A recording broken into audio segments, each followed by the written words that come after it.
Bueno, bienvenidos a todos a otra entrevista acá en el Espacio Cultural La Rebotona.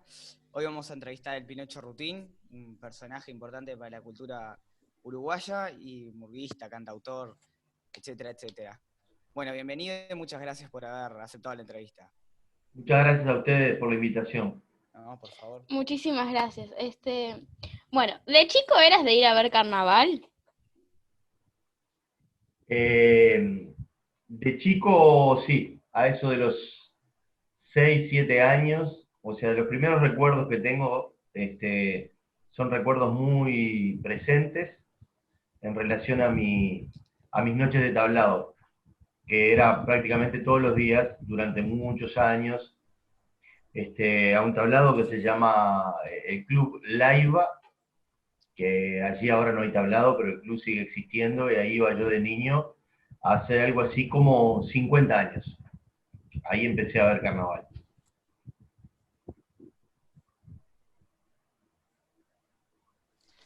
Bueno, contanos un poco. ¿En tu familia hay algún referente artístico o sos el primero en incursionar en el arte? Mi abuelo, por parte de mi padre, era actor de radioteatro. Era una época que no había aún televisión y había como una especie de novelas que eran contadas por la radio, ¿no? Con música incidental, y el radioteatro fue como en aquel momento una cosa muy importante, y por ese lado tengo una referencia familiar. Yo no lo conocía a mi abuelo, él murió muy joven, pero era una persona con prestigio dentro del ambiente, se llamaba Roberto Rutén, y hizo un radioteatro que fue, bueno, como de mucho éxito en aquel momento, que se llamaba El Hombre de Vidrio. Eh, o sea que tengo, a través de mi padre y de mi madre y de mi abuela, que sí murió muy viejita, un montón de anécdotas y recuerdos de mi abuelo. ¿Y cómo fueron tus inicios así, Claro. medio que en el carnaval? En el año 1984, yo tenía 20 años, fue la primera vez que salí en carnaval en una murga de una cooperativa de viviendas, en la cooperativa Mesa 1, que está ahí en Camino Carrasco y Felipe Cardoso, y pasé de ser de alguna manera un espectador de carnaval, desde que era un niño, a participar arriba de un tablado. Bueno, como toda experiencia inicial, fue muy linda, cargada de muchos nervios y de un montón de ilusiones, pero en el inicio yo no tenía aún la pauta o la certeza de que esto que tiene relación con el género murga y con la música popular y con lo artístico después iba a continuar en mi vida hasta el día de hoy. Digamos que Lógico, claro. mi vida transcurre por ese lugar, por el lugar del arte, del escenario, de escribir, de cantar.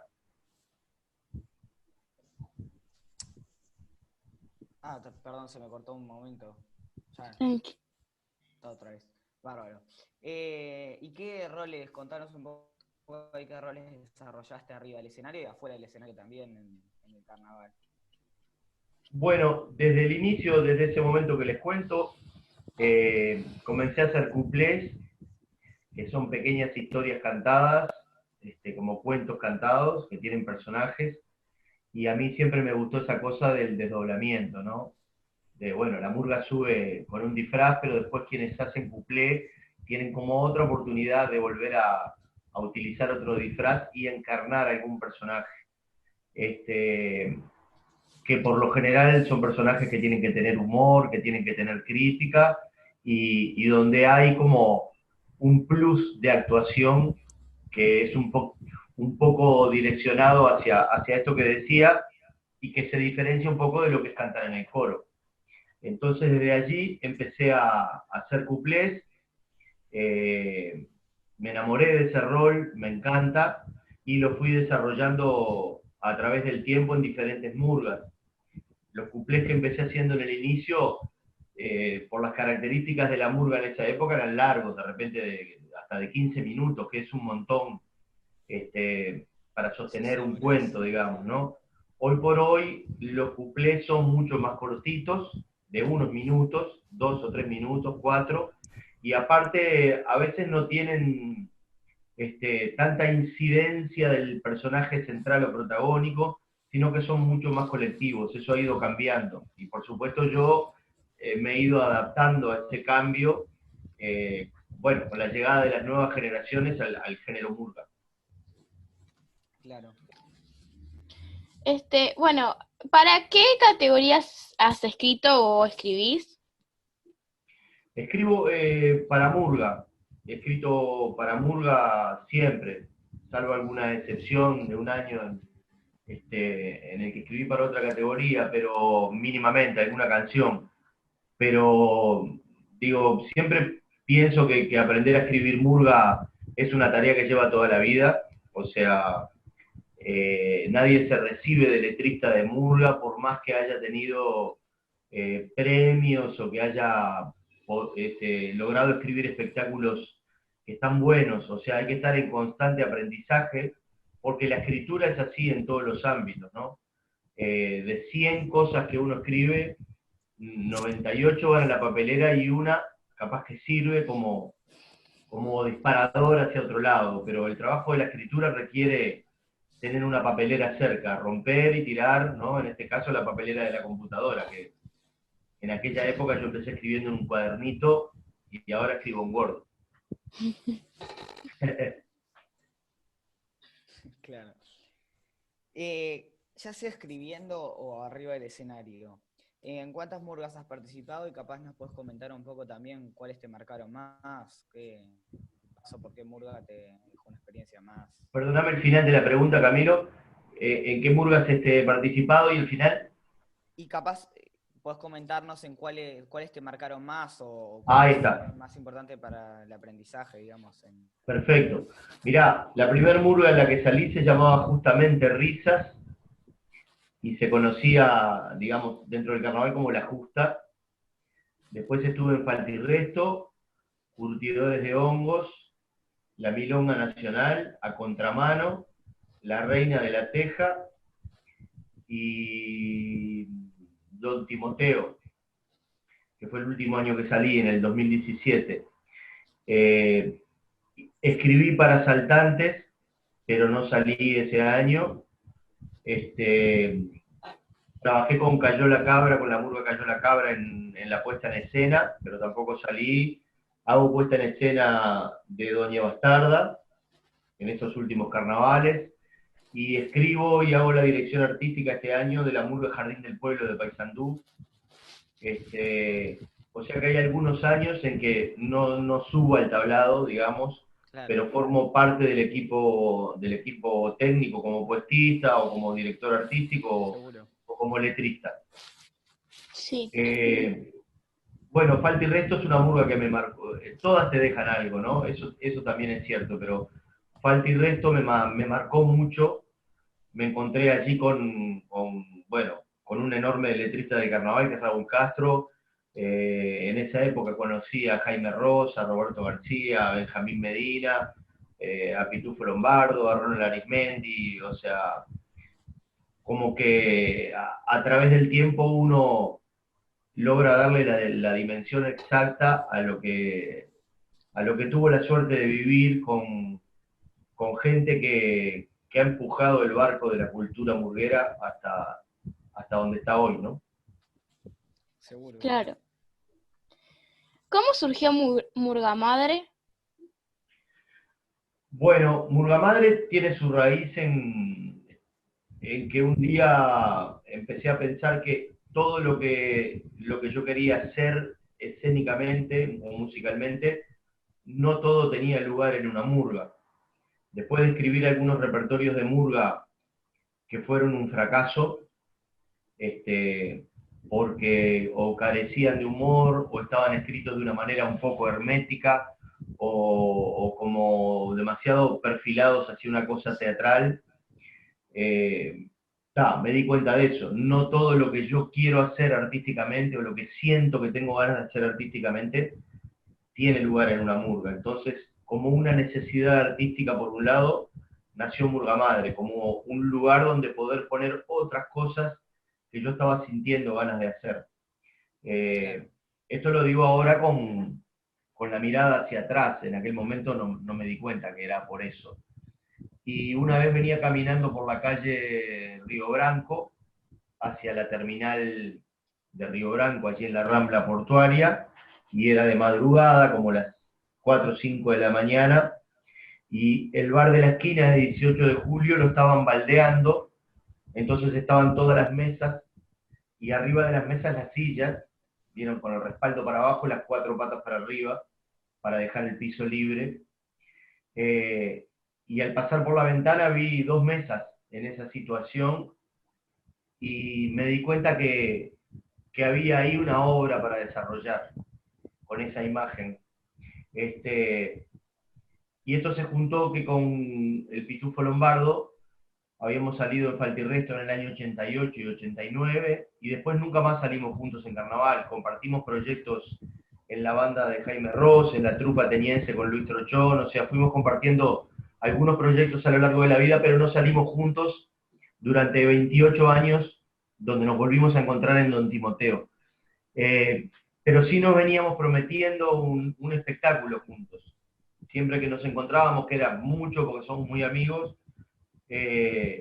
estaba esa frase de tenemos que hacer algo juntos.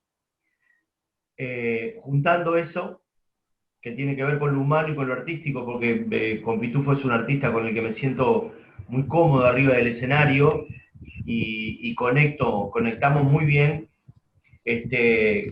Juntado eso con esa imagen como disparador de lo que es el carnaval, de la noche, de la soledad del artista luego que termina la fiesta, que queda enfrentado consigo mismo después de haber hecho muchos tablados, y con esta necesidad pulsando de hacer una cosa diferente, todo eso se unió en un punto y empecé a escribir una obra que se llamó Murga Madre mucho más tarde, porque se llama Murga Madre a partir de la canción, que no es la primera canción que escribí dentro de la obra, escribí otras antes.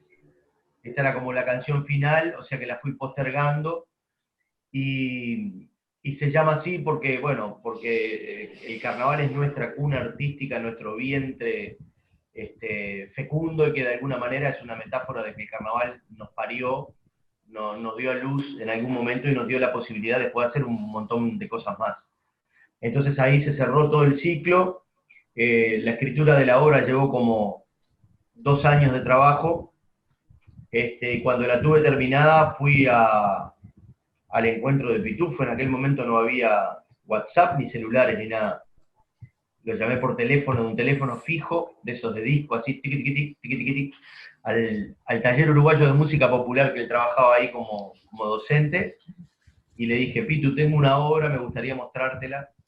Y ahí empezó todo, pero el proceso de Murga Madre entre el tiempo de ensayos y el tiempo de escritura llevó algo así como 3, 4 años hasta que finalmente se estrenó.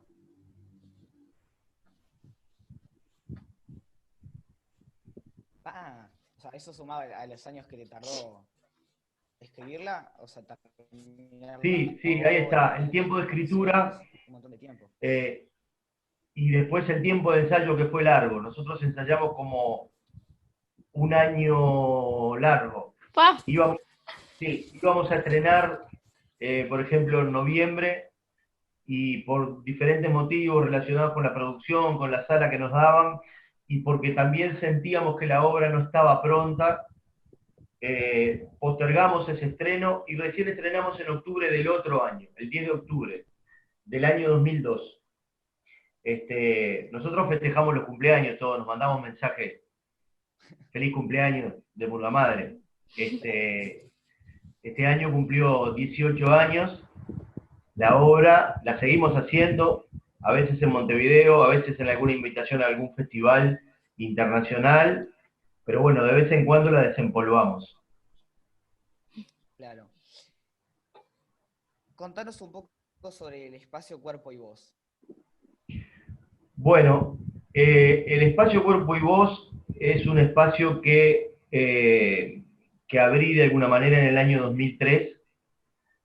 Yo tengo una formación que yo considero profunda en expresión corporal en el Instituto Norma Quijano, donde allí participé de un grupo que trabaja durante 3 años consecutivos, el mismo día, a la misma hora, una vez por semana, durante 3 años, y que tiene que ver con la expresión corporal y con los códigos expresivos más internos de cada persona, ¿no? Es como, para tratar de ilustrarlo, si yo pusiera una música y nosotros tres nos pusiéramos a bailar en la casa de cada uno con esa música, cada uno tendría una forma diferente de moverse, que tiene que ver con la sensibilidad de cada uno, ¿no? A mí puede haber un movimiento en el baile que me emocione o que me haga tomar contacto con algo que me da placer, y seguramente si yo se los paso a ustedes, no les suceda lo mismo que a mí, porque eso es como muy identitario de cada persona.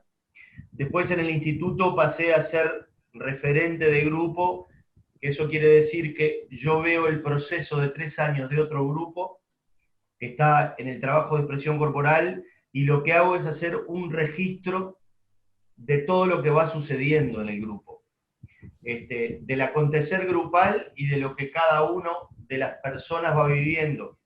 Con esto quiero decir, puedo observar que hay una persona que siempre es el motor del grupo, porque yo estoy ahí para observar y anotar. Después están las personas que coordinan el taller, los talleristas.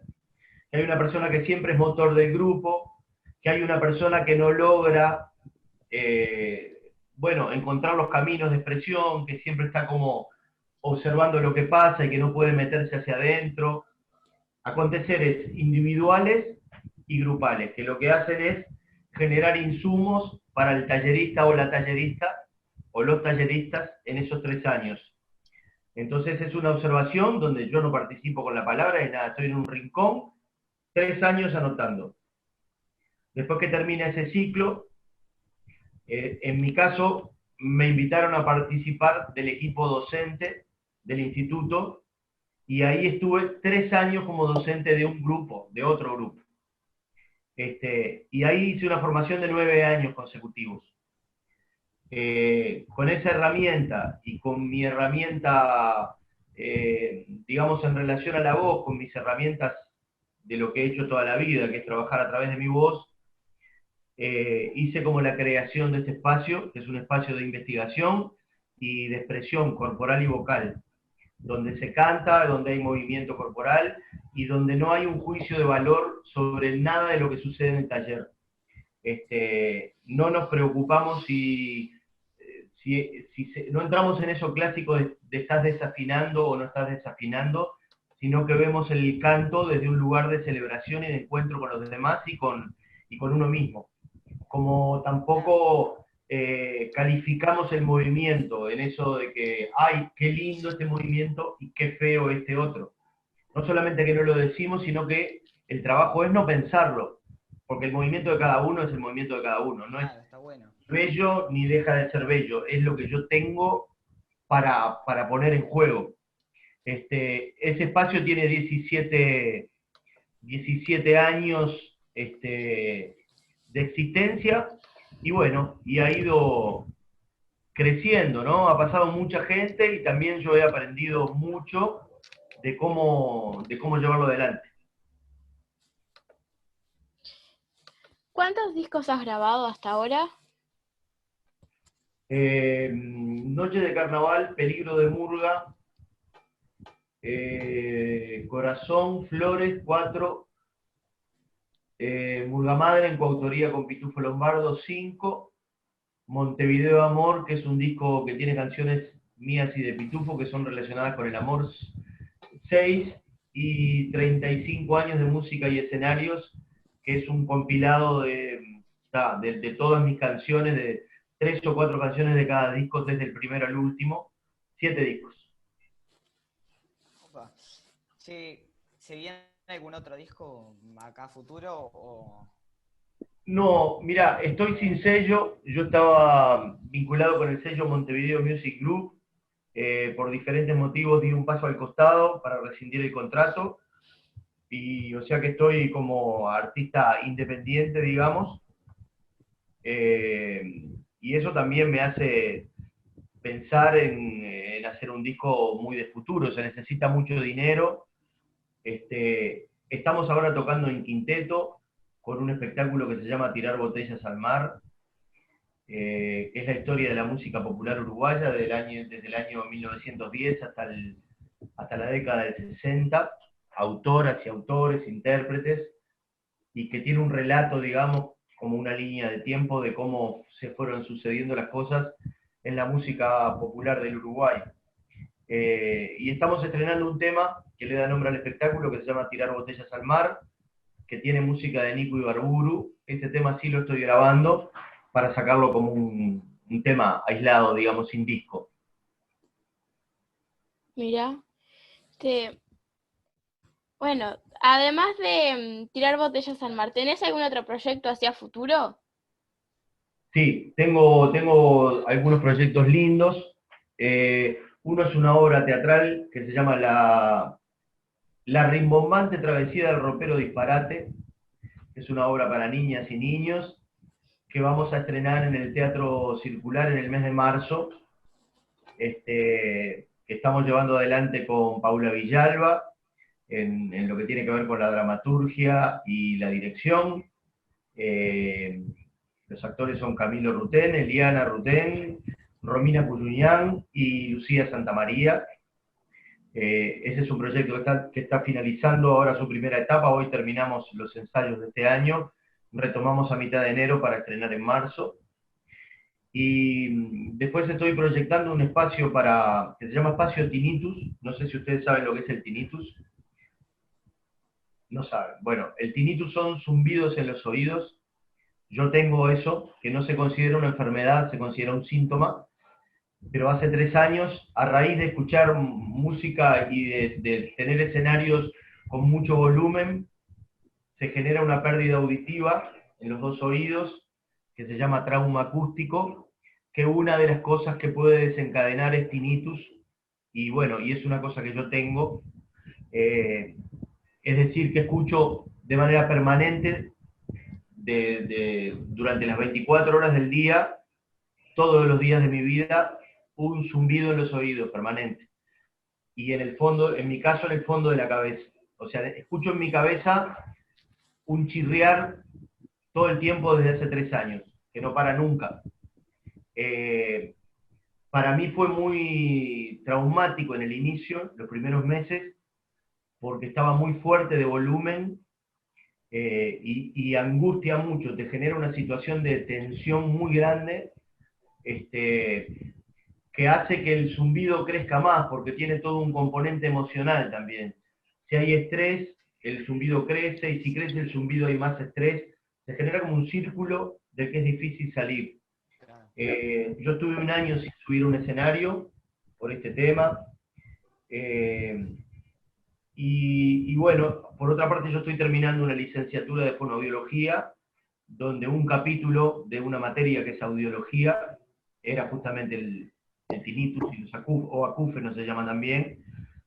O sea que pasé de la teoría a vivirlo en carne propia. Y entonces junto con una psicóloga y una amiga fonoaudióloga estamos abriendo un espacio que tiene un perfil terapéutico y a la vez un espacio de expresión y de canto y de música para personas con este padecimiento. Porque una de las cosas que me pasó a mí cuando me tuve que enfrentar a eso, que fue muy doloroso porque uno se da cuenta de un día para el otro. Yo me desperté, me acosté en silencio y me desperté con un que no se me fue nunca más.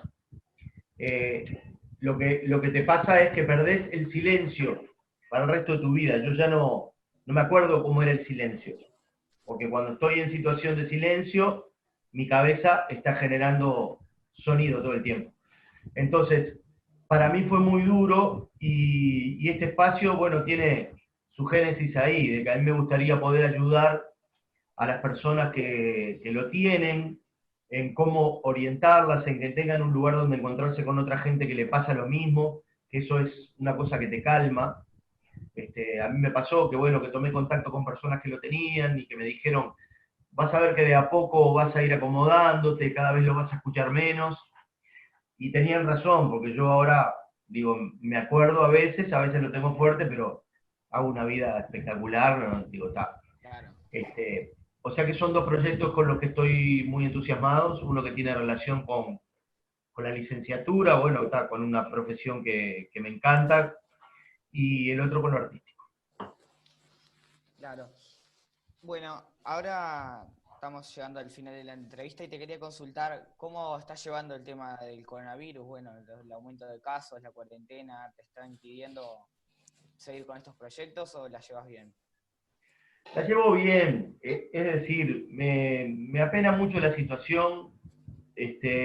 Por ejemplo, mi mamá es una persona de 86 años que claro, que está pasando momentos de mucha angustia porque no puede hacer todo lo que quisiera. Ella se encuentra bien físicamente, pero por otro lado hay que cuidarla mucho. Entonces, no deja de ser una amenaza en relación a las personas que uno quiere. Y después, obviamente, yo vivo en el mundo, en una sociedad, en un barrio, me da mucha tristeza que haya gente que está muriendo por esto, que quizás hubiera vivido un montón de años más, Claro. con las patologías que tenían o no, y terminan muriendo por esto.